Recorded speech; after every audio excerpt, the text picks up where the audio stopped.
Eu gostaria de, nesse vídeo, continuar um pouco a reflexão do vídeo anterior, quando eu apresentei argumentos de que, para mim, a inteligência ela não é nem ativa, nem livre. É uma ilusão acreditar que, diante de nós, as alternativas poderiam ser percebidas ao mesmo tempo, e seria um absurdo desconsiderar o que eu pensei a grande descoberta, né? Uma das grandes descobertas de Sigmund Freud, a ideia de que boa parte das nossas escolhas já estão previamente, inconscientemente feitas, né? Simplesmente pelo fato de que quando você repete uma determinada experiência, ela se acumula, ela fica acumula de um modo intenso dentro de você, e sempre que você for fazer algo parecido, simplesmente o teu cérebro vai te indicar aquela alternativa mais antiga e mais comum, né? Que mais vezes e repetidas vezes você tomou. Agora, o que é interessante é trazer alguns outros argumentos. Uma criança estava dialogando com um professor de lógica. O professor de lógica estava tentando convencê-la de que a inteligência, o pensamento, ele é resultado das nossas escolhas, construído por nós ativamente. E a criança respondeu de uma forma bastante sábia, dizendo que ela não tinha consciência do que ela ia dizer ou do que ela ia pensar.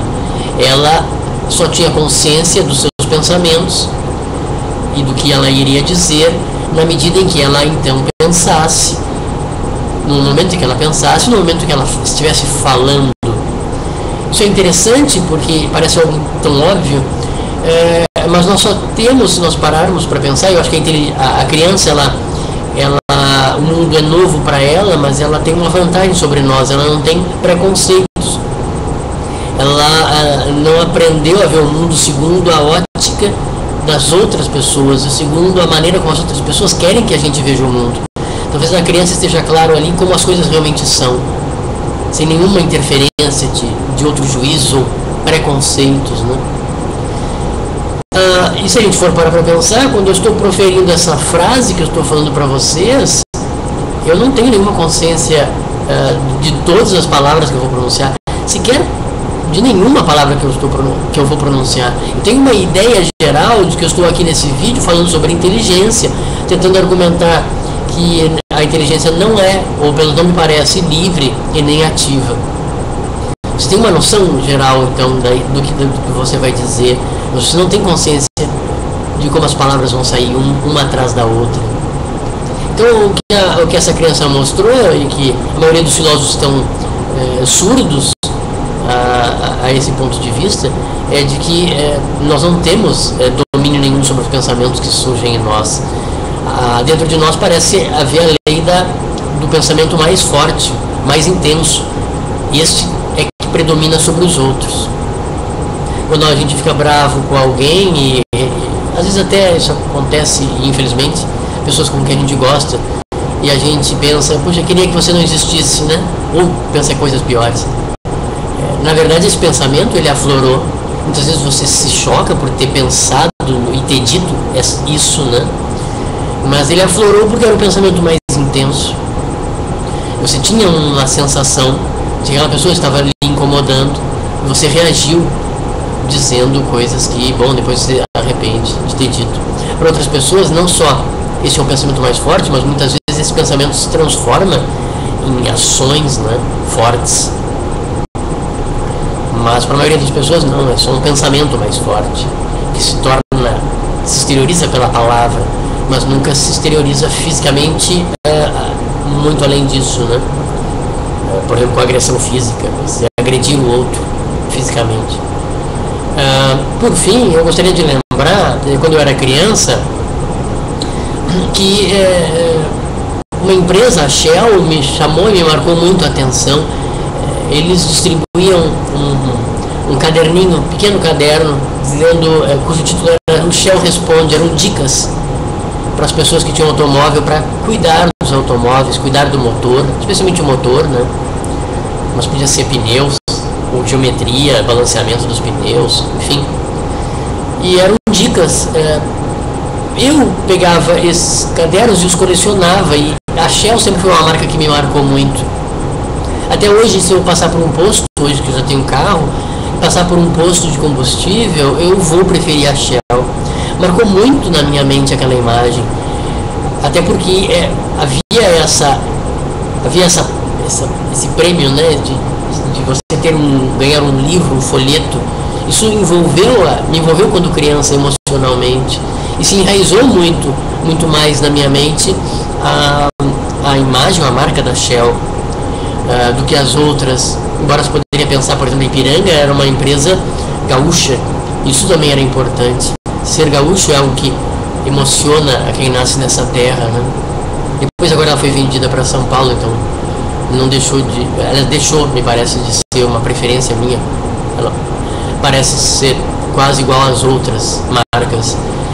Mas o que isso tem a ver com a marca, né? A ideia de que quando uma marca ganha o cérebro da pessoa, os marketers, eles têm até uma expressão para isso, a posição da mente, né, no cérebro, brain, brand, position. É quase como se a marca fincasse uma bandeira na mente das pessoas e dificilmente essa bandeira ela perde lugar. De que maneira os filósofos poderiam provar que nós somos inteligentes e poderíamos fazer escolhas? Será que é possível que eu ou a minha inteligência supostamente ativa, independente, livre, poderia mudar a ideia que eu tenho de que a Shell é a melhor marca? Dependeria de mim ou será que dependeria de alguém fora de mim? Na medida que eu exteriorizo essa indagação, esse questionamento, eu poderia então, a partir daí, questionar, poderia perguntar para mim mesmo, bom, a Shell é só uma marca, é só uma cor pintada num determinado prédio. Então eu poderia questionar se, bom, poderia ir para outro posto com outra marca. Eu já fiz isso, né? Então talvez não fosse forte o suficiente esse enraizamento dentro do cérebro, mas ele ocorre. Talvez fosse preciso que esta marca ela estivesse constantemente reforçando sua posição na mente, porque se não estabelece uma relação contínua comigo ou com os outros clientes, talvez esse lugar na minha mente que ela tenha, né, conquistado, ela vai se enfraquecendo. Mas de qualquer maneira, qualquer decisão que eu venha a ter sobre escolher ou não um posto de combustível desta marca ou de outra, vai depender muito de fatores externos. Experiências que eu vivi interagindo com o mundo é que vão mudar minha maneira de pensar o mundo, de pensar as coisas que estão no mundo. E não tanto uma inteligência independente que por si só possa mudar as suas escolhas. Depende muito das vivências que eu tiver no mundo, se as experiências forem agradáveis ou desagradáveis. Acho que no relacionamento amoroso também existe isso. Você mantendo um vínculo constante com outra pessoa, esse vínculo fica mais forte. Mas na medida que esse vínculo, ele por alguma razão, ele vai deixando de ser constante, ele também tende a enfraquecer, né? No amor parece haver essa necessidade da constância, da repetição, da convivência, né? Embora há outros aspectos, evidentemente, que atuam, né? Mas esse parece ser um elemento importante na questão do amor. E também o amor entre pessoas, o amor entre marcas, né? Tem gente que, como a gente vê, né, filas de pessoas, agora recentemente, nas portas da loja da Apple, acho que em Nova York, ou não sei se tem em São Paulo, mas esperando por aqueles produtos, né? Gostam tanto da marca, mas gostam da marca porque por trás da marca tem produtos de melhor qualidade, produtos que se preocupam com os desejos dos clientes, né? Não atropelam os clientes.